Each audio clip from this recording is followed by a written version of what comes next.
You preach, we like the way you prophesy. Boy, you can prophesy. Man, you can see through muddy water, spot dry land. Man, you got eagle-eyed prophecy. He said, we like that. We like the way you preach. We see that you can raise money. Y'all hearing me, musicians? You see, they say, we see how you can raise money. We see how you can do this. And man, you got a swag on you. And one of the preachers said, yeah, your swag's so good, you can get both sets.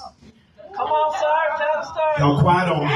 That came from the preacher hood. Y'all quiet on me. Y'all quiet on me. And I was sitting there, and when he said my eyebrows went up, I'm like, okay, was that a part of the text? Was that a part of the meeting? And that's the part of me. Let me get the hell out of here right now.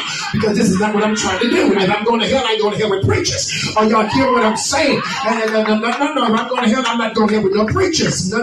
So I was sitting there, Mama, and I was sitting there. They began to talk to me. They were sitting there talking to me. They said, listen, we guarantee you $2,500 every time unless you get into the pulpit. He said, we guarantee you that when you show up, you will have $2,500 as an honorarium if you show up. But there's something that you cannot do. You cannot talk about sin. You can't rebuke demons and devils. You cannot do this and you cannot do that. I pushed my chair back from the table. I turned my broke iPhone up. Y'all ain't saying nothing. I said, I thought that I was embarrassed because y'all had all this materialistic stuff. And y'all called me here making me feel like I wasn't nothing. But you want to stop me from being what God called me to be? He said, I'd rather stand with the afflictions of the righteous than the pleasure of sin was only but for a moment.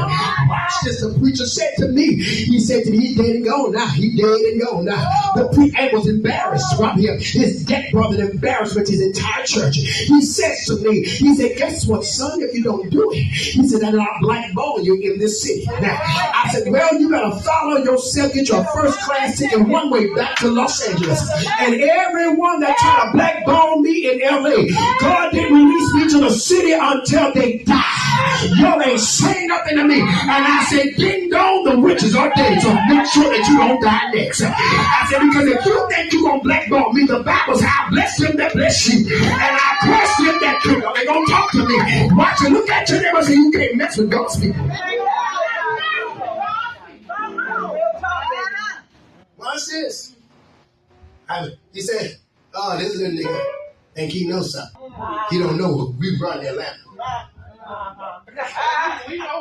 I got up from that table and I said, I looked at that, walked up from that table and I said, I'm going to walk away in peace.